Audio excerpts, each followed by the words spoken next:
Hello, good evening, good evening, good evening. We are right on time. We are right on time. We are right on time. So, thank you for coming in and sharing a piece of your evening or your afternoon or your day with me. I am Antoinette Marie Williams of Antoinette Marie Speaks, and I want to come on today just to first say, how was your day?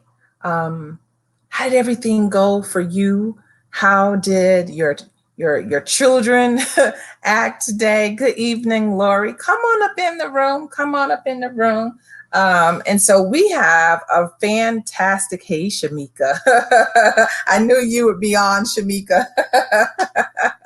So we have some fantastic information that we're going to share. So as my sister and Lady Queen would say, get your pen, get your piece of paper. I also want you to share this video because I am going to be dropping some platinum nuggets on tonight. And I think you all are going to kind of see some of this information that I'm giving. I want you to see it from the lens that you need to see the lens in, right? So share this video.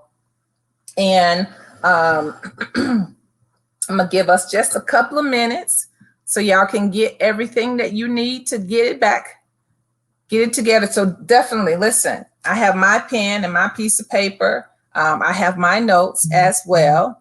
And I really, really want everyone to be successful. I want you to be a winner. I want you to be a winner. I want you to win.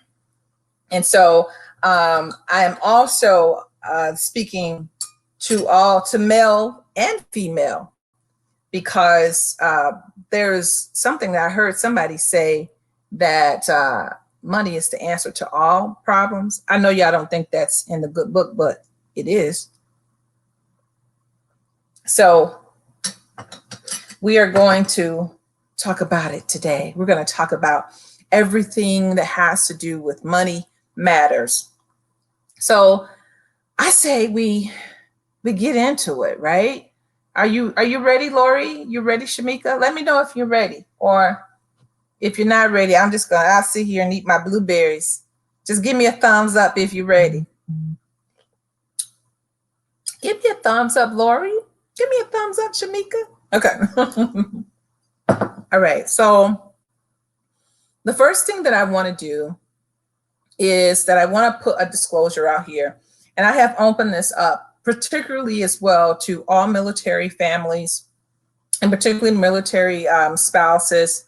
I want to first say to those that are military spouses, whether you're male or female, thank you 100% for your service. I appreciate you more than what I can really tell you. I know many people have been called and reactivated to duty based on some of the things that have happened in our country. And so for myself as a military spouse, I'm trying to show off my shirt, y'all. Proud wife, yeah. I wanted to just say from my family to yours, thank you. Okay, you ready? Pam says she's ready. Okay. So I first need to do this.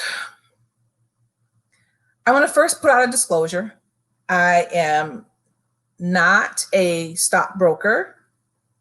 I am not a professional planner when it comes to having people to give me, access to their funds and then me trading for them or me investing for them. I don't do that. I don't do that. I don't have any license. I don't have any of that. But let me tell you what I do know. I bought my first home at 19.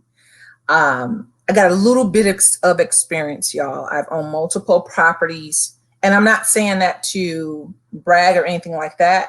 I said the other piece about who I was not, and I know that I'm not a financial advisor, but I do have some experience in this area of wealth and obtainment and how to invest and how to create a budget and how important that is before you go to even starting to think about investing in cryptocurrency, right? So we're going to talk about it. I hope that I'm going to be able to get everything out. That's why I'm really starting on time, but I did want to let you know that. So I am a mom, I am a wife, and I do know how to invest.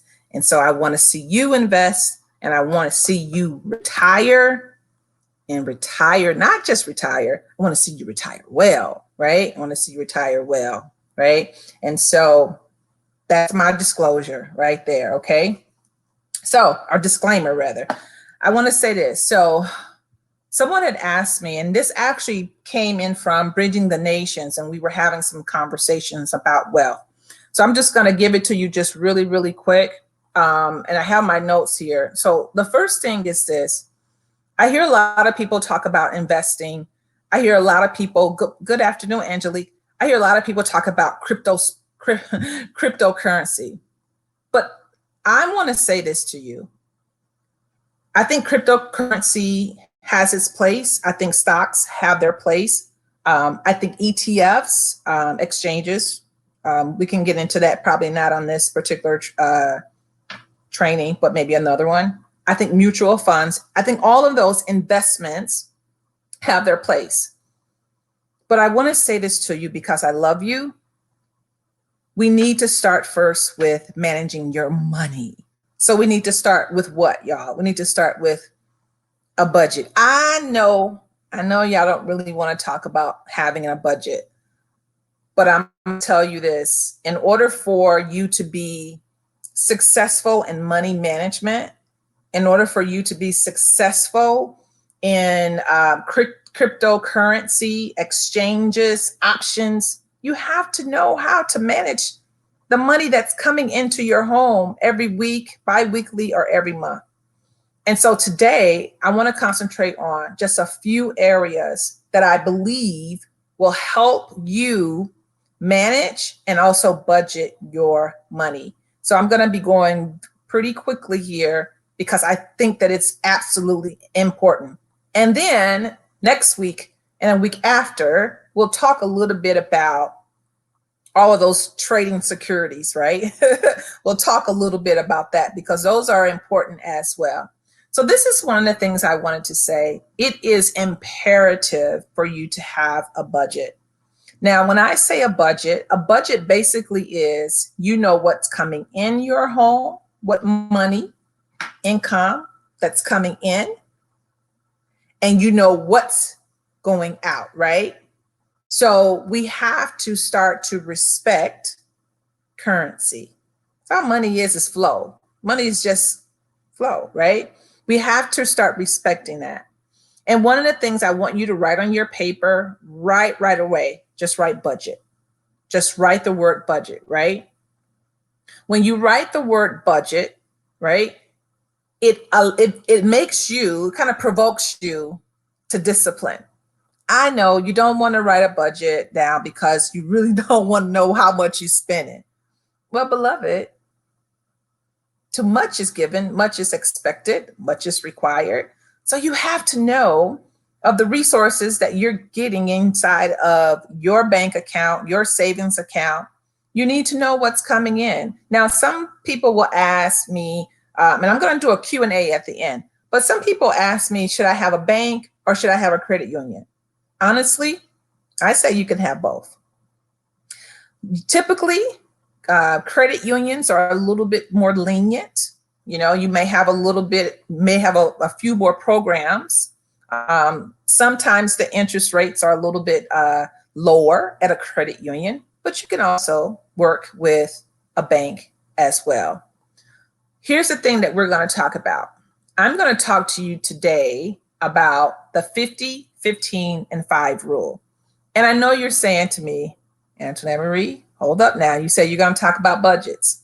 I am. That's exactly what I'm going to talk about, right? It's literally so simple, but it will allow for you to get some focus on what's coming into your home. And it will also allow for you to get focus on what you are spending. The other reason as well about using a credit union or banking institution is that if you use your debit card, you are literally creating a tracking system for your money, right? So think about it. So if you are, let's say you are, I don't give people or organizations kudos, but let's say your bank, and every time you swipe your debit card, that is tracking your money. But what a lot of times happens is that we don't know that we can go into our ledger, people call it a ledger, and you can see how much money you've spent on food. It's called categorizing. So you can categorize what you are spending. Some places, and particularly one like USAA, they will categorize what you spend every time you swipe, whether you use a debit card or whether you use a credit card. It will tell you what you spent on food. If you spent it on a payment, it will categorize that for you. So don't, a lot of times people don't know that at the end of the month, you can actually look at your ledger online to see how much money you actually spent, to see also how much money came into your household, right? I know back in the day, I used to, because I was on this system that I was using that taught me everything that you're going to be spending. You take an envelope. I know how many of y'all, give me a hands up, right? That we take an envelope and you put all the money in it for that particular month. And then whenever the envelope has no more money, then you're done. Well, hey, that's how I started. But I'm very grateful that I have moved forward from that piece. And the reason why is because we have technology. I used to keep all my receipts, and particularly when, as a business owner, I would write on them and say, if I had a business meeting, I would have conversation. I would say who the business person was. If it was food, I would make sure that I had the name of the client on that receipt, because at the end of the year, I didn't want to be looking like, oh, what was that meeting about? I would put exactly on that receipt, had meeting concerning marketing. And I would put the name of either my staff person or a client on there. Now, y'all know you cannot write off alcohol, right? You're a business owner. You cannot write off alcohol, right? So separate that if that's what you're doing. You got a business meeting and you guys are having drinks, separate. Tell your waitress, do not put the alcohol on my receipt. That's one nugget right there for you, okay? So let's get into this, right? So I spoke a little bit earlier about the 50-15-5 rule. And this is all that is. I want you to start to aim to allocate 50% of your take-home pay to essential expenses. 50%. And I know you might be saying, Miss Antoinette Marie, listen, that's a lot. Well, I'm here to help you, right? I'm really here to help you. And let me tell you the reason why you do 50%. The reason why you do 50% is of your take-home pay to essential expenses is that allows for you to save, here's another thing, 15% of your pre-tax income for retirement. And I know some of you may say, what is pre-tax income? Pre-tax income is your gross income. What is gross income? Gross income is like when you see your check stub, because most people do direct deposit. Somebody say direct deposit if all your money is directly deposited into your bank account, because that's how most people do it. But not all people. Some people also get their pay on a debit card, right? All right. So 50% of your take-home pay to essential expenses, okay? And then 15% is pre-tax. That's before they take out any taxes, before they take out any allocations. 15% of that pre-tax income, I want you to set that aside for retirement, not necessarily for savings. Retirement and savings is different, right? I'm going to say that again. Retirement and savings is different, but we can combine them for what we're doing right now. Let's combine those together, right? And then how about this? I didn't leave you out. 5% of your take-home pay. Take-home pay is what you actually take home. That's what we call net, right? 5% of your take-home pay for any type of short-term savings, right? Short-term savings. And I'm going to give you some examples of what short-term savings actually is, right? And so your situation may be a little bit different, but I would definitely say you can use that 50, 15, 5 as a rule of thumb, right? Yes, I see some people sharing this video. Share this video. You guys can hit replay. You can do whatever you need to, but I'm going to just kind of take this step by step because this is what helped me. I didn't know anything about finances, right? But I did know where I was, and I knew this. I said to myself, I will never be poor, ever. I will never live a life of scarcity. I shall not do it. I will not do it. So I made a commitment to myself, and I started reading. I'm going to tell you who I started reading. Susie Orman. I got her books. I started listening to her podcast. I started listening, and she was the individual that I can definitely give credit. I think this is my first time giving her credit, where I started just listening. And I'm a scriber, so I would make my own budgets on a piece of paper and a pen, right? And I would just go through it step by step. And this is how I'm going to show you and tell you exactly what I did. Number one, essential expenses, right? So write that somewhere on your paper. Essential expenses, 50% of what you bring home, right? Take home pay. We're talking about what you bring home. So some of you may say, well, I make, let's say 75 grand, right? But what are you bringing home? You may be only bringing in 55 grand because they may have taxed $20,000 of your gross income. 20,000 of that may be for taxes. And typically it might be about 16,000, just kind of depend, right? So your bring home, this is the first thing. Somebody asked me, what is essential expenses? All right. We know this. We know that you need to eat. We know that you need a place to live. Eat and a place to live. And most, we need transportation. I know it's COVID season. Some of us are working from home, but you still need transportation, right? So consider allocating no more than 50% of your take-home pay for what we call must-have expenses. What's a must-have? Y'all give me an example of what a must-have is, okay? Number one, a must-have is housing, a place to lay your head. Where are you going to stay? So for most of us, it's either a mortgage, it's either rent, right? Property taxes. Some people's mortgages are not rolled into their mortgages because some of us don't have a mortgage.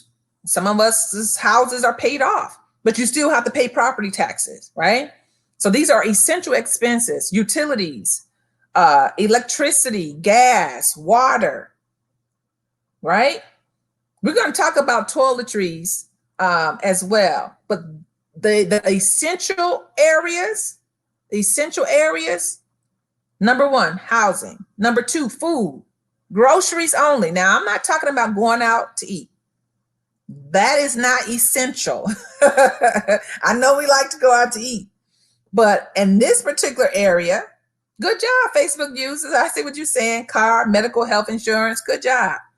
So we're talking about food, groceries only. Not if you want to go to Culver's. Not if you want to go to McDonald's or Burger King, which I say don't do that anyway because it messes up with your gut health, right? But food.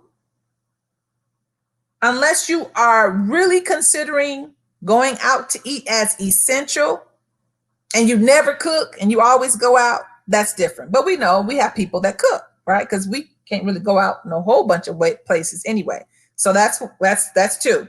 Number one was housing. Number two is food. Number three is healthcare. So Facebook user, you are absolutely right. Healthcare. Healthcare is expensive, y'all. So these are areas that are essential expenses. Healthcare, health insurance premium. How much do you actually have to pay for healthcare every single month? Those premiums, right? Unless, and sometimes you may have individuals that may have payroll deduction that automatically deducts those payments out, right? That's a little bit different. because sometimes they will deduct that out, and that's already deducted before you get your money put into your bank, right? So, and any out-of-pocket expenses, prescriptions, co-payments, right? So we got housing, food, healthcare. Here's number 4, transportation. Absolutely right, Facebook user. Thank you for joining me on Facebook on tonight, and my Sister Friends United group. Thank you for joining me. And Angelique, I really appreciate you being on YouTube. Transportation. So I know things are kind of a little bit, up in the air. I heard a couple of people say they sold their vehicle because of COVID. It's possible, right? So in this instance, we're talking about transportation as an essential expense, a car loan, a lease, if you have gas, right? Those are essentials. You have car insurance. That's essential. Parking. If you have underground parking and you have to pay $100 a month for your underground parking, that's considered an essential expense, right? Tolls. If you live in, let's say, Wisconsin, and you commute to Chicago every single week, every single day, that's a transportation expense. Maintenance on your car, getting your oil change, right? All of that, we're putting all of that under transportation. Here's another one, and this is pretty big, right? Childcare, daycare expenses, tuition for daycare, and fees, right? You're right, Michelle. Healthcare hits you a little bit different when you're paying for it out of your pocket. You're absolutely right. You're absolutely right. Absolutely, Angelique. Does that include ride services? So if you are using an Uber or a Lyft to get back and forth to work, that is included in your essential expenses under transportation. Good question. Absolutely great question. Yes, gas. Those areas, let me say them one more time, and I want to do one more thing. So we have housing, we have food, we have healthcare, and we have transportation, we have childcare. And I want to say this, any of those other little debit payments and other obligations, we got to put that in there too. What do I mean? One, if you have a credit card,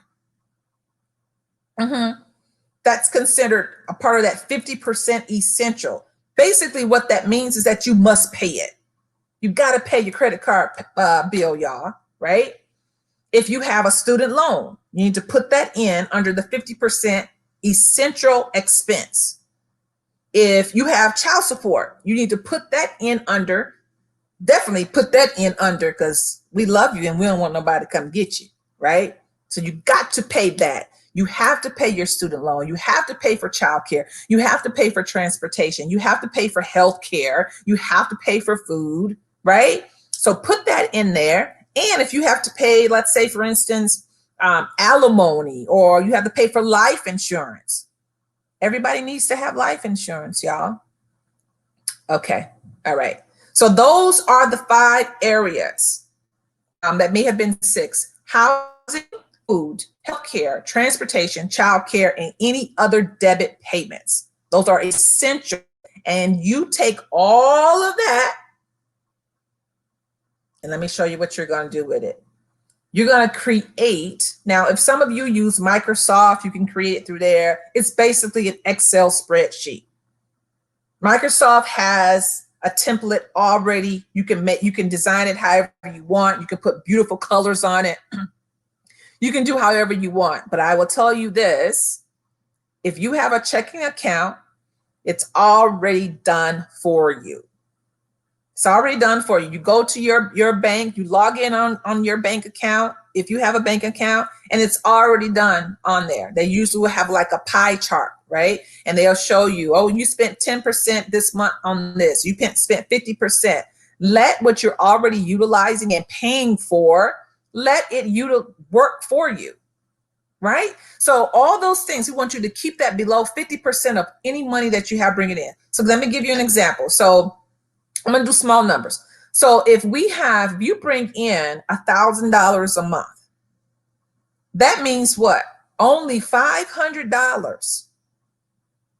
And we're going to use month. no, that's not realistic. Maybe let's do $2,000 a month. So if you bring in $2,000 a month, which bringing in means what? We said net. That's what's hitting your bank account. Cha-ching. That's what's hitting your bank account every single month. That means that what? 50% of the $2,000 of your bring home pay can go to those particular areas. So only $1,000 a month can go towards housing, food, healthcare, transportation, childcare, and student loan, debt, credit card payments, all of that. So somebody just asked, can I do cable too? Because my kids would run me. Well, because of what's happening right now in school, and people need Wi-Fi, your Wi-Fi could be definitely considered as an essential expense. Absolutely. However, if we were not in this pandemic right now, you don't necessarily need Wi-Fi. I mean, it's not essential, but you can put that. And one of the things I always say is that when you're creating and designing your budget, you know your lifestyle. You know what's essential to you may not be essential to Pam. Michelle, what's essential to Michelle may not be essential to Shamika. But what I do know, what is essential is where you're going to lay your head at night, how you're going to get back and forth to wherever, or taking your children on wherever, right? Because we're coming out of this, where we are, this pandemic, we're coming out, right? If your son or daughter or children have to go to a doctor, healthcare, transportation, childcare, debit payments, student loans. And I've heard people say, oh, I'm not pay my student loan. No, you got to pay a student loan. It's called debt, and you have to pay your student loan, y'all. Okay. So I want to also say this, just because some expenses are essential doesn't mean that they're not flexible.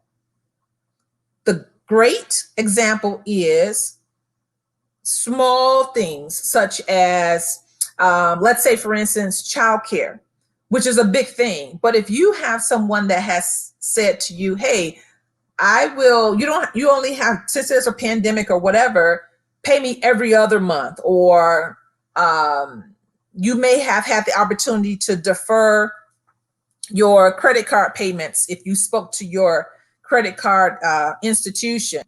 Be a little bit flexible. You could be a little bit flexible, right? With that. The other thing is that small changes can also add up, such as turning your heat down. You know, we had to bring one of our daughters back in from college, and sometimes she's like, oh, it was cold. It was cold last night. Yeah, you may have to put on some clothes when you go to sleep, because what I don't like to do is I don't want to be hot at night, right? So you may have to dial that thermostat down a little bit and say, you know what? Hey, instead of being 78 at night in your home, gosh, that's hot. You may have to turn it down to 74. Now, to me, 74 is way too hot. It's way too warm. But if you are at 74 and you're like, you know what, I want to save a little bit of money, you will be very, very surprised how much money you can save, even in a quarter, which is 3 months, right? You'll be very surprised at how much you can save. You know, $10 a month from that. And then let's say you stop going out to eat so much, which probably a lot of people, you know, somebody said, well, people are not going out to eat. People are going out to eat because what are they doing? They're ordering out. Uber Eats is coming to the house every other day. Okay, keep that in mind, right? And so those small changes really, really can add up. So if you're in a warmer climate, you know, one of the things that you can do is turning your AC up a little bit, which means that it doesn't kick on until it gets a little bit warmer, right? You can do it. You can do it. You can do it. You can do it. One of the things I always should tell my kiddos is that, listen, you may have to put on some leg warmers or some long handles or long johns. We just call them long johns, because I'm not going to be in a house. And particularly now, we're here during the day. So people got their heat on like 80. Oh, you may have to turn that down just a little bit, y'all, in order just to save just a little bit, right? The other thing I want to just suggest as well is sometimes you may have to stock up on certain groceries. I know one of the things my grandmother used to always do. She used to have a deep freezer. She called it a deep freezer. And with this deep freezer, when she was buying certain things, oh, it's funny. When she would have a deep freezer, she would like when she would see certain meats and things like that on sale, she would stock up on that. If you can stock up on that, please, please do. It makes sense if that's the type of lifestyle that you're living. Stock up on those things. Coupon, coupon, coupon, coupon. I don't care if you are a multimillionaire. Coupon, y'all. Coupon. I see Angelique said, I thought Wi-Fi was part of utilities. Well, it can be. But here's the thing. This is the way that you can distinguish it. Utilities, having your lights on, that's essential. Having Wi-Fi is not essential. But it may be now during the pandemic because you may have to work from home or your kiddos may have to do homework. So it would be essential now, right? And that's why I said too, that you want to make sure that you have an opportunity to be flexible in your budget. So if you believe that utilities as far as Wi-Fi is essential to you, then it's essential to you. This is not a cookie cutter thing, y'all. Wi-Fi is essential to you, then it is essential to you. All right. Okay. Here we go. Next. The other thing is too, is that also consider driving a more affordable car, right? So I just want to say, I hope that people, you know, if those of you that got stimulus money and stimulus checks, I hope y'all didn't go out and put that money on a brand new car. No, no, no. No, no, no, no, no. You're right, and Vanico, canned goods are a must. I'm solely, I totally understand. So this $1,200, right? Because you know that once you drive a car off the car lot, it depreciates literally by 20 to 25%. Depreciation, only thing depreciation means just what it says, depreciate, it goes down. The value of that vehicle goes down. So here's a couple of things that you could possibly do. One, you could also think about, we talked a little bit about stocking up on groceries when they're on sale. This is another thing. For those of you that are still going outside of the home to work, think about making your lunch at home. I know, it's like dinosauric, right? But think about it. Think about it. I had an individual, let me get my calculator. I had an individual that said to me that she was spending $15, y'all, every day for breakfast and lunch, sometimes 20. $15 a day. So she would go to one of those places that you get coffee. You know, she's going there every single morning. And then, so that's about $4.50. And then she's spending like $10 on lunch. So let's say $15 every day times 5 days. That's $75. Right? That's $75 a week. $75 a week, y'all. So if we work, let's say 4 weeks, let's just say that, times 4, this is real simple. Look, hold on. Let's do that again.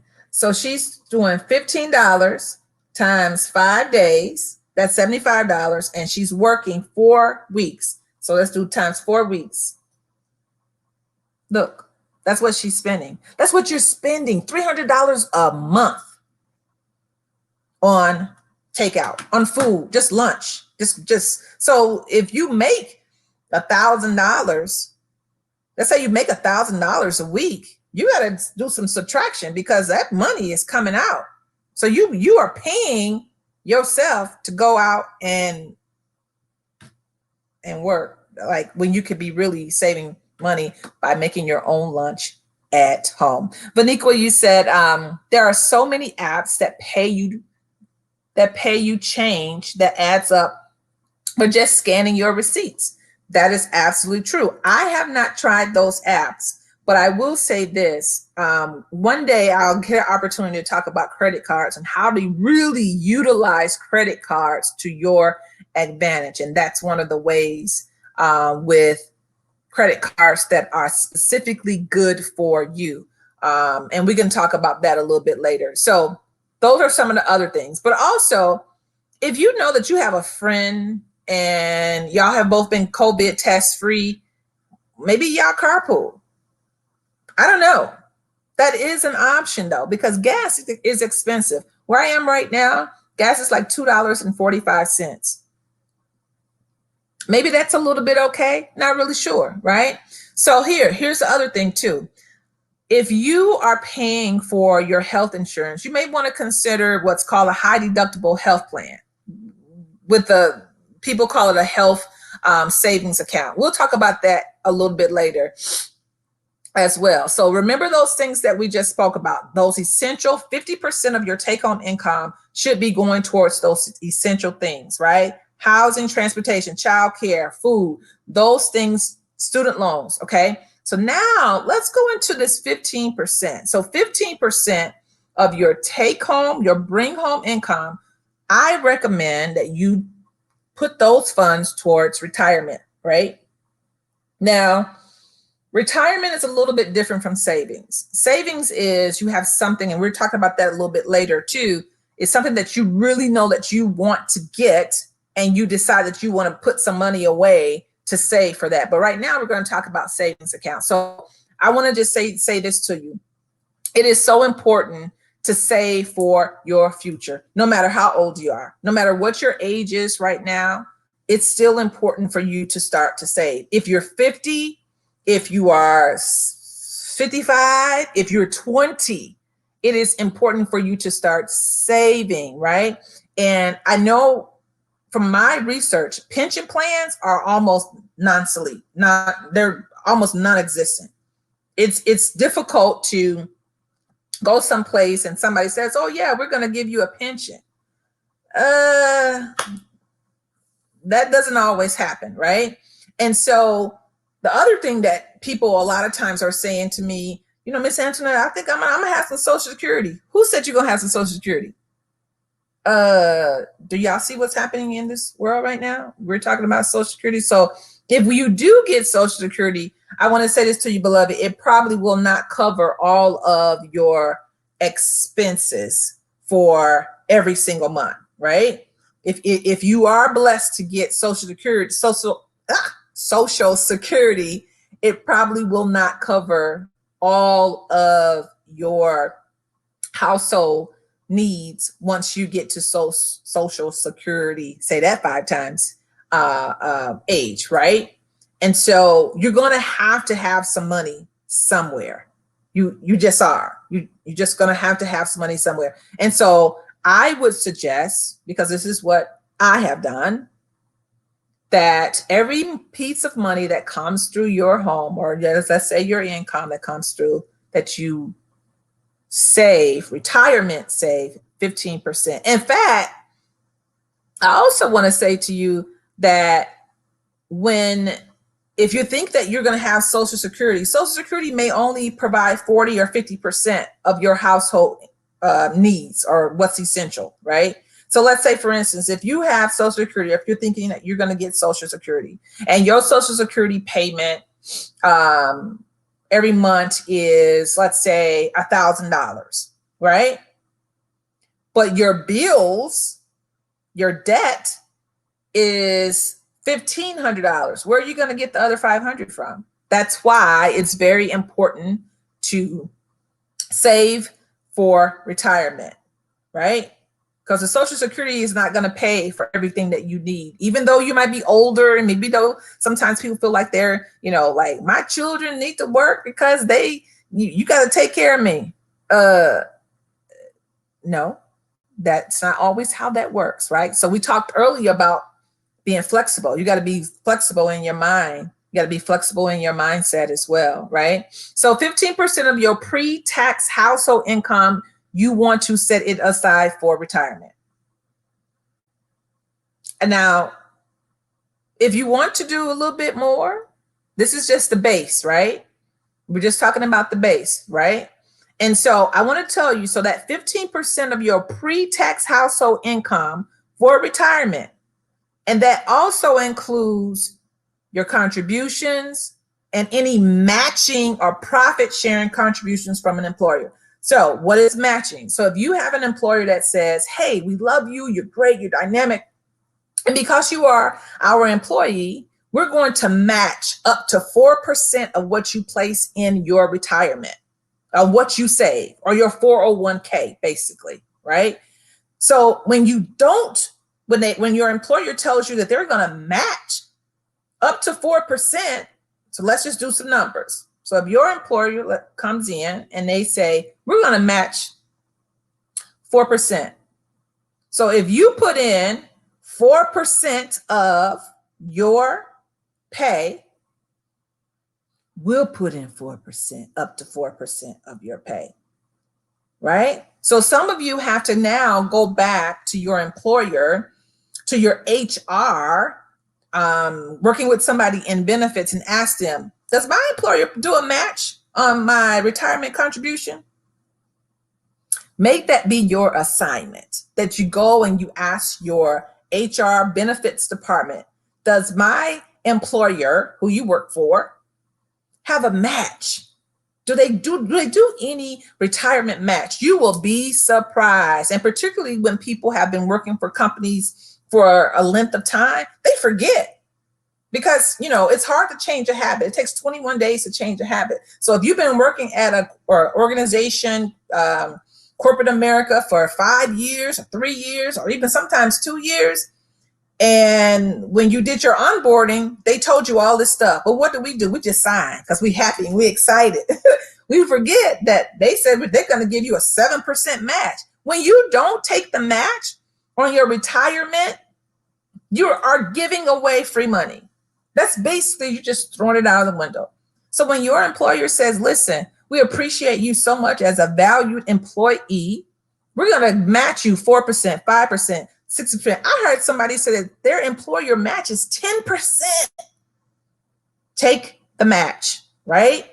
So go back and have a conversation with your HR, your benefits department, and find out if they are offering a match on your funds. Because if they are, and you are not taking advantage of that, you're literally throwing money. They're paying you to work basically on top of what they're already paying you, right? Everybody likes them some money, all right? Okay, I said like, not love. All right, so that's that. So the other thing too is start early. Start when you're 20, start when you're 25. The other thing is save consistently. Put everything on automatic. So when you go back and you take a look and you realize, wow, they do a 2%, 5%, 7% match, right? We know that you want to retire and save at least 15%. I used to always do mine at the max. 15%, I'm doing 15%, because this is what I do know. Sometimes you'll hear people say, oh no, I need that. Listen, it may be $5 a week. That's different. You can't even hardly get a cup of coffee for $5. You're not going to miss that $5. I guarantee it. If the difference is $5, you're not going to miss that $5, y'all. All right. So just remember that. Be consistent in your retirement savings. Some companies have a thing where if you say, okay, I'm going to save 15%, or I'm going to save 10%, because you can build up to the 15% if you just not there, right? Flexibility, right?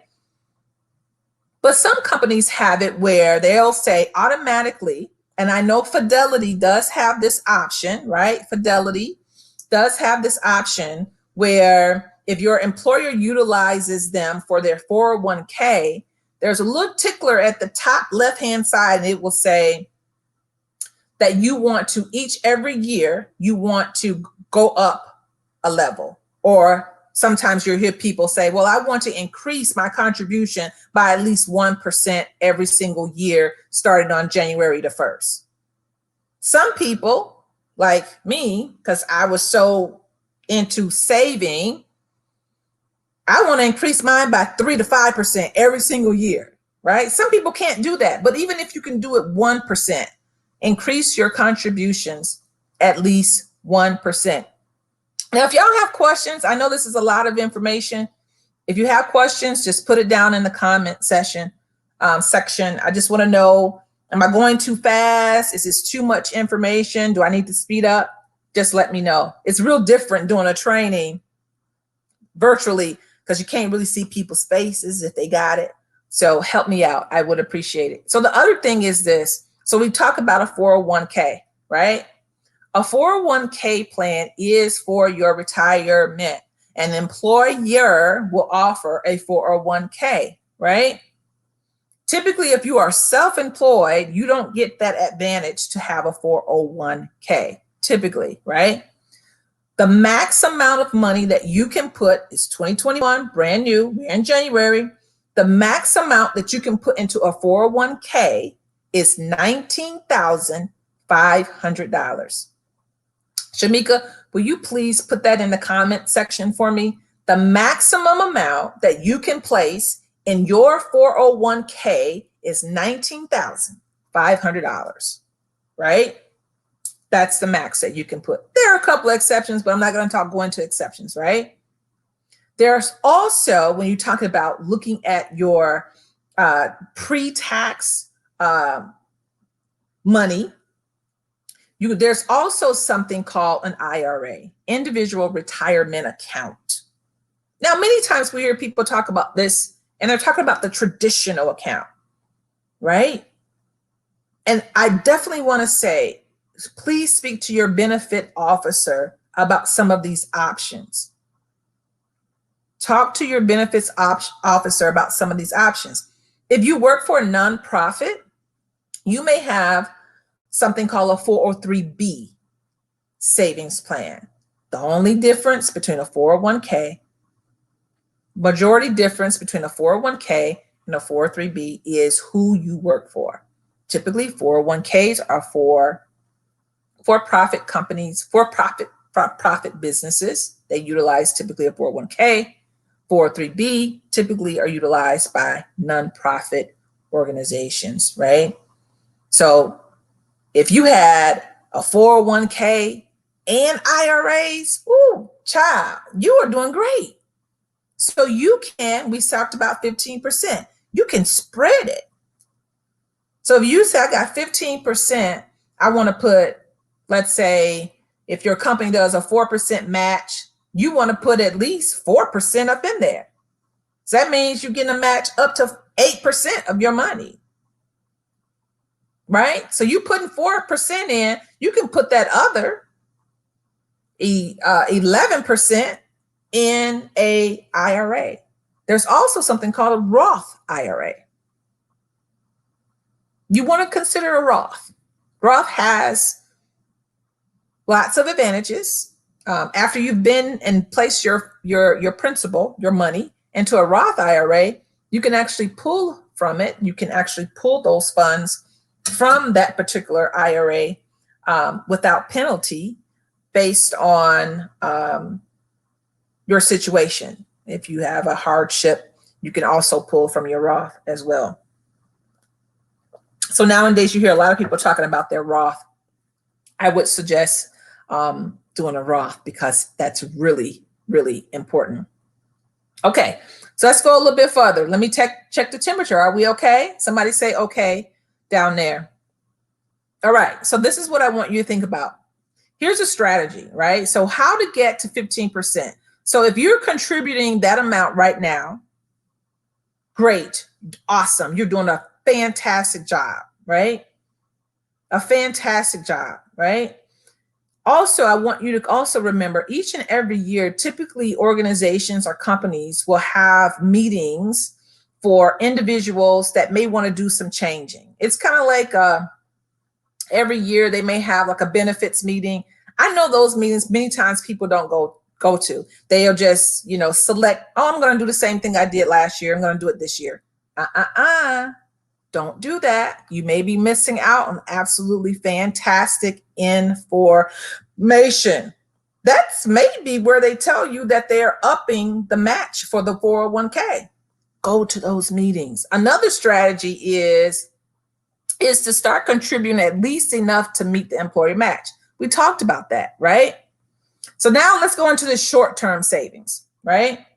So we talked about the 50, essential. The 15, we're talking about retirement savings, and then the 5%. 5% is this. This is where everybody's like, oh yes, 5%. Let's get to the 5%. The 5% is this, short-term savings.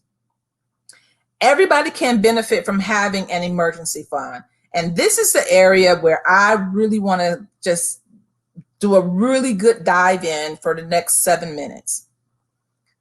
And the reason why I want to say this is because I hear a lot of people talking about crypto currency. I hear people talk about stocks and particularly singular stocks. Like I hear people talking about, you know, their stimulus checks, and that they went and they placed their stimulus checks into cryptocurrency.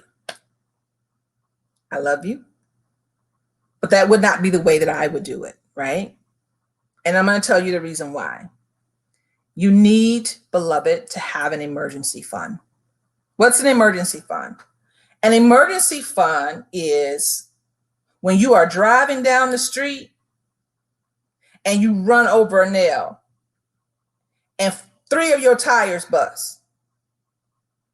But if you don't just put your stimulus check into cryptocurrency, how you gonna so now you got to go through and you got to try to convert that currency back over to American dollars, if you could even do that. Because some of the platforms, and I'm not against cryptocurrency, I'm here to educate you, because many of those platforms like Coinbase, there's a few others, and I try not to say names because they are not endorsing me. You're not really owning the shares, right? Shamika knows this. You're not owning the shares. It's a platform, right? So if you're going to do that, you may as well do something else, right? There's a company out there called Grayscale, you know, that's actually on the stock market. It's actually doing the same exact thing. I heard today before I came here was that there's a gentleman that has actually lost his cryptocurrency key, his passwords, his login, lost it, cannot find it. You know how much money he has in cryptocurrency? Over $2 million. Over $2 million. Your password typically, you know, people talk about wallets, but typically a crypto password can be over 100 letters and numbers. He has lost it. So he $2 million he has no access to. I want you to scale back. I want you to think. I don't want you to get out of this hype and the trend. I want you to take care of home first. Take care of home first. And the way that you do that is this. You have to have an emergency fund. Your emergency fund says, I am responsible. And particularly if you have a family, right? An emergency fund is like an illness, or you get, hopefully, God forbid, you have a job loss, something happens, right? You have to be financially prepared.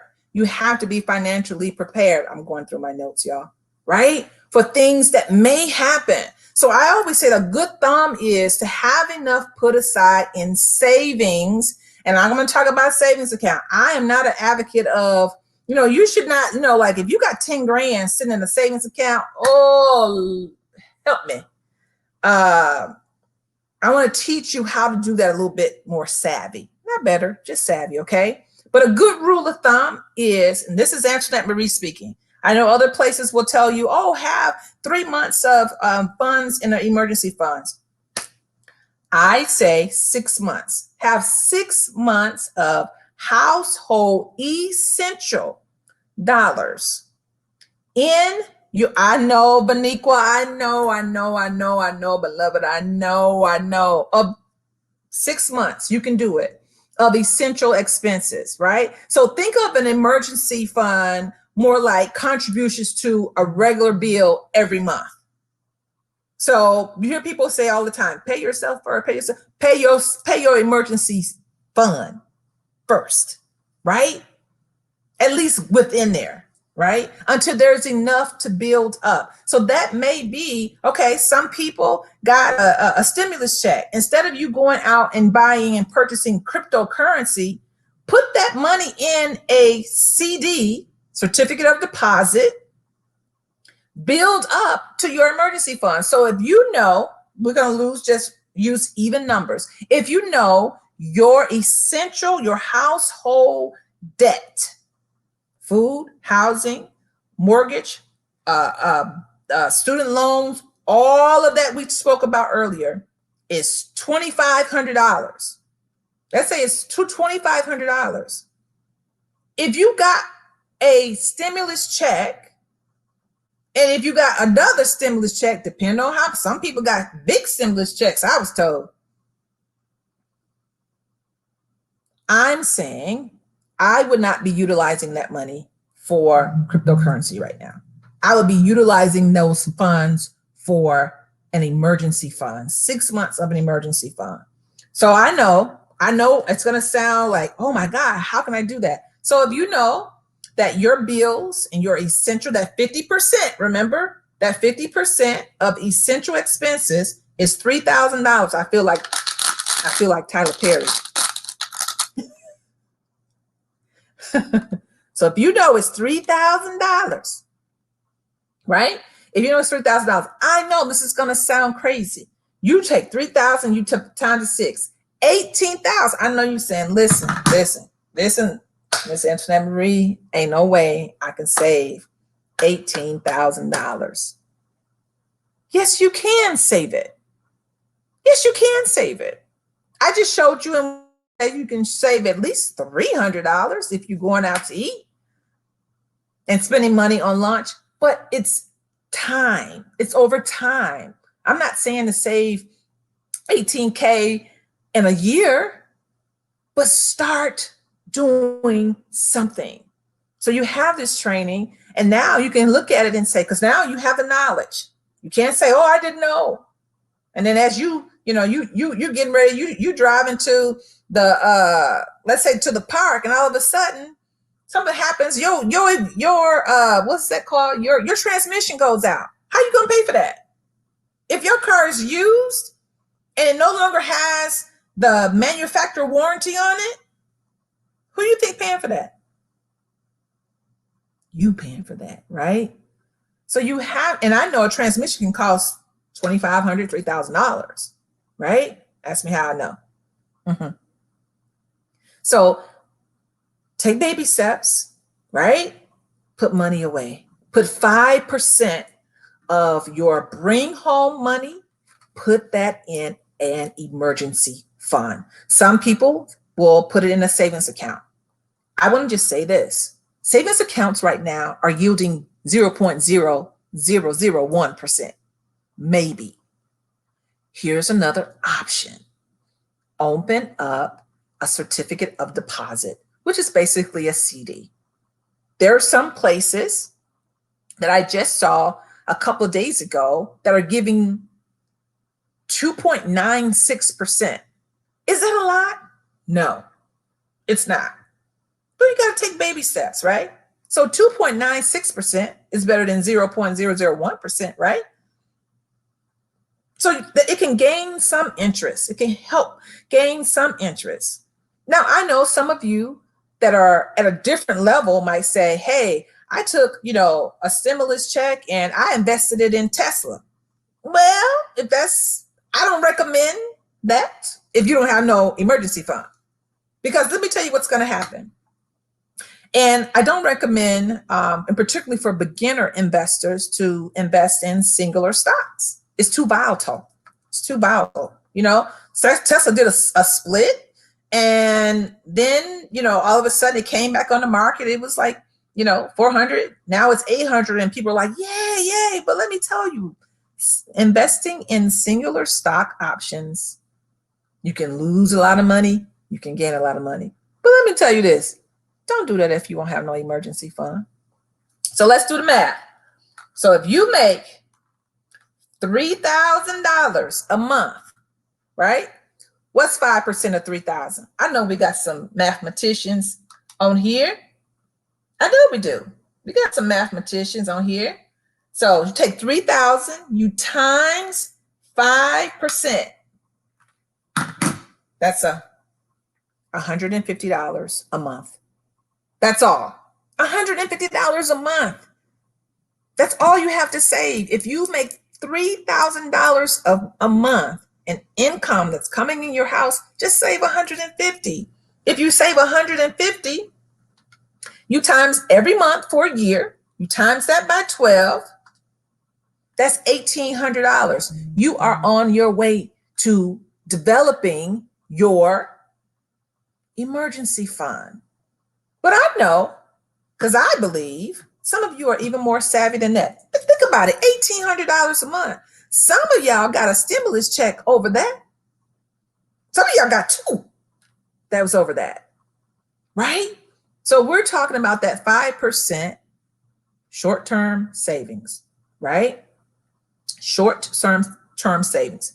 Here's the other thing. While many emergency funds are meant to have you to save, but also what happens if you get invited to a wedding, right? Or a gender reveal party and somebody needs, you want to buy a gift, right? How are you going to get that? Or you crack your smartphone screen. And we know that you still, even though we're paying insurance, you still got to pay some more insurance for that for that phone, right? You still got to pay some out of pocket, even if you have the insurance, right? So these unplanned expenses, right? Flat tire, we talked about that already, right? So I want you to just really think about that. You want to make sure your kiddos may have, some things that they have to pay for. That's what your emergency fund can be for. But when you set aside 5% of your monthly take-home pay, that can help pay that, where you're not struggling, right? Or you don't have to borrow from your mom or somebody in the family, right? And I would say this, have that 5% to be automatically taken out of your paycheck and deposited into listen now, deposit your 5% of your take-home pay in a separate account. I didn't say separate bank, but you can if you don't have the discipline, because some people, they see their account and they check in, and then they see what's in the savings and they do a little peekaboo. Oh, I can go and get this. No, you got to be disciplined, right? But when you have that money to automatically come out of your paycheck and you deposit into a separate account just for short term, can help you meet your goal. It can help you meet your goal. So anything that has to do with money management, money matters, you got to have a discipline. You got to have a discipline. I'm going to stop right there just to take a couple of questions. If you guys have questions, and ladies, if you have questions about anything that I have shared with you today, we talked a little bit about the 50, the 15, and the 5. Just remember that, right? 50, essential. 15, retirement savings. 5, emergency fund. Get that emergency fund, because when a lot of stuff starts to open up, and I heard some information about, well, they can't kick people out of their homes. Let me tell you something. I was a property owner, or landlord, or whatever we want to call it, and people were kicking people out of their homes, right? When people are falling on hard times, and and people lost their jobs, people still, even now, people are being kicked out of their homes, y'all. And I just heard the jobs report. There was over 150,000 people lost their jobs, filed for unemployment. I'll just say that, filed for unemployment, right? Guess what? Fact check me on this one. All of them were women. All of them were women, right? Check it out. CNBC, check it out. So I wanted to do this training just to help just to help you and give you some nuggets, some information that I really, really believe that will help you as you become and you walk into this millionaire status that I truly, truly believe that you will be walking in, that you're already walking in. Here's the other thing. Somebody just asked me a question. I don't know why they're texting me, but asked me a question. Do I have to pay taxes on stimulus money?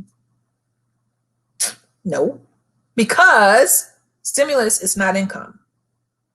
Stimulus funds, yeah, them checks that you got, that's not considered as income, right? So just do this, right? The next question I have here that somebody has asked me was unemployment.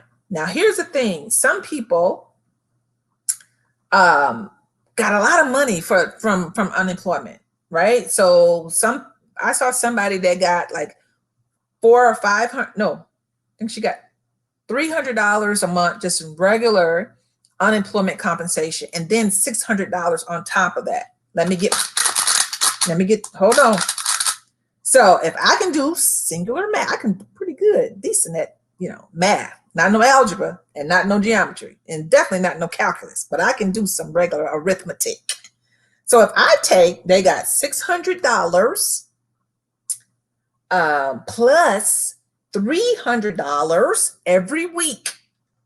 That's $900, y'all. That's $900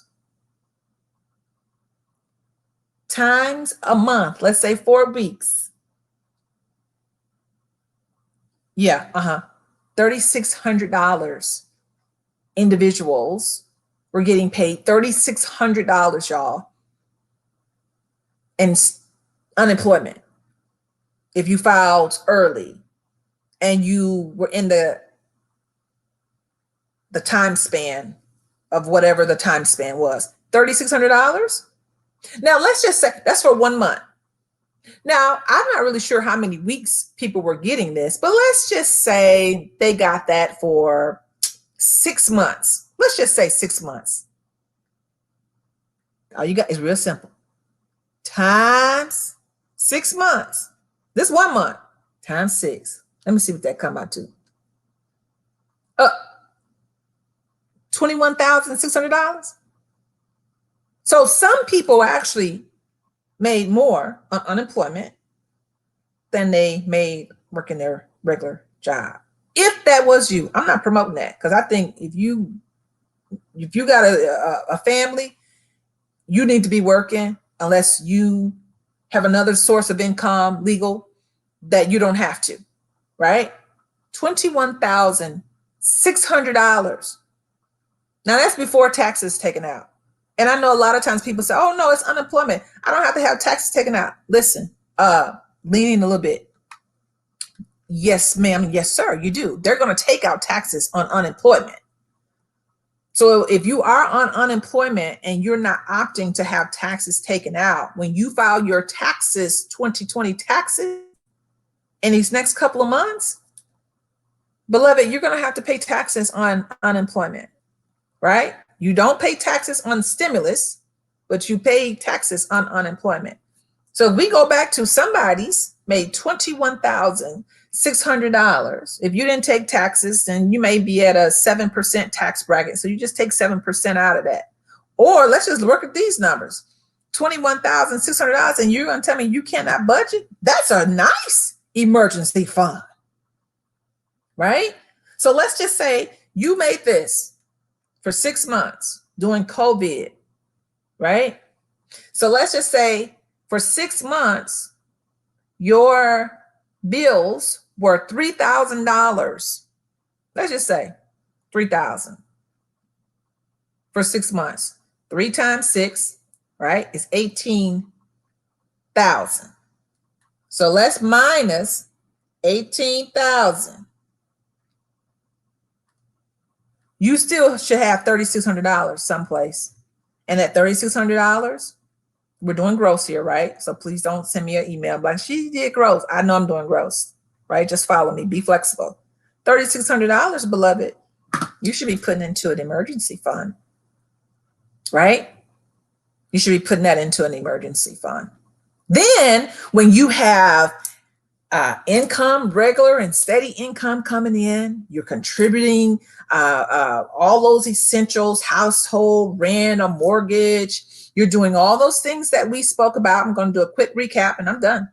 You did all those things, those essential expenses, housing, food, healthcare, transportation, childcare, student loans, paying off credit cards, child support, alimony, health insurance, life insurance, right? And then you have decided, okay, I got that taken care of. You got funds. Then you go 15% of retirement savings. You're going to contribute to your 401k plan. Your employer does a match. If they do, they do a match of 4%. You need to at least invest, place into your retirement account at least 4%. Because if not, you're leaving money on the table or you're just throwing it out the window, right? If you also look into investing and retiring, rather, because it's a little different, into a Roth IRA, right? ROTH. Yes, you're going to pay the taxes now, but when you pull that money out, when you retire, you're not going to pay taxes. You're paying taxes up front. And yes, there is something called a traditional IRA. You can do that as well. It's just the opposite.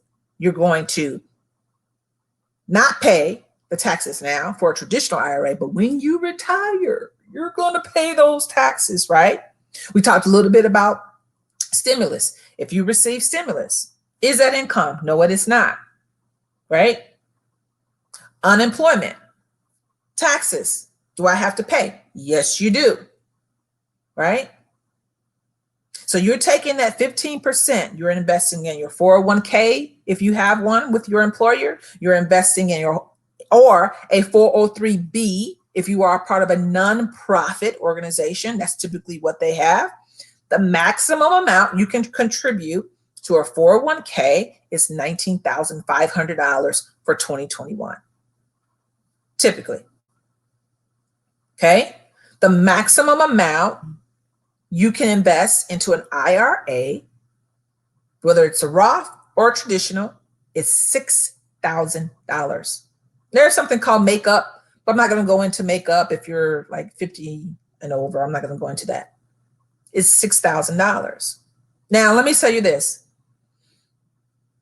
Typically, the stock market, I'm going to leave you with this, and then y'all let me know if you want me to come again next week and dive into investing a little bit more. Typically, the United States stock market yields about 7% every year, which means that if you invest in stocks, mutual funds, a lot of people know a lot about mutual funds, but there's also something called ETFs. We can go into that a little later, another day. But the stock market typically yields about 7%, right? And so if you have funds that are above and beyond after the 50% of household essentials, after the 15% of retirement savings, and after the 5% of an emergency fund, and you still have coins left, come talk to me. Because then that's when you say, I need to be looking at maybe stocks, index funds, bonds, ETFs, mutual fund options. That's all they are. They're options, right? Securities, they call them, right? Cryptocurrency. Then that's when you do that. Because this is what I know for sure, is that Antoinette Marie, I just want you to be well. I want you to be well. I want you to live well. And I want you to retire well. You know, I looked up today and I'm like, oh my goodness, I'm happy about, well, I am kind of semi-retired, but you know, as you age and you see some of the things that you're doing, you're like, wow. Right? So prepare yourself. And that's what great parents do. They prepare themselves. And let me say this too, and I'm done with my notes. Listen, if you don't have life insurance, you need to get you some. Now, I'm not saying that you need to have $5 million in life insurance and you don't own anything. Don't do that. because life insurance typically is for you to pay off debt that you have so that your children don't have to pay it, right? So if you hear people coming in saying, "Oh, you need $5 million in life insurance," why? If you don't own a home, if you don't have a lot of debt, there's no reason, to do all that. But I'm not an insurance agent either. I just have a lot of life experience, and I want to give whatever I have, the experience I have. I want to make sure that you're able to get it as well. So I am done, y'all. And I want to say, if you have questions, if you want me to do this next week, just let me know. And you can just say, I don't know, just say money matters in the comment section, and I'll do something else on next week. Maybe we'll dive a little bit more into budgets, but then we will go into investing and what that looks like and why should you invest. I'm going to tell you this, there's a whole bunch of people that became millionaires in this COVID season. Y'all, don't let it fool you. People invested into some great options. I'll say that, stock, securities, whatever, and made a lot of money. We don't, thank you, Lori. We don't covet money. We don't love money, but money is necessary for us on this planet. It is necessary. It's necessary, y'all. So don't let people, trick you and be like, "Oh no, just give all your money." No, money is necessary. You have a family, and even if your family is just you, maybe you want to save up for a vacation. You can do that. There's nothing wrong with that. Nothing wrong with that.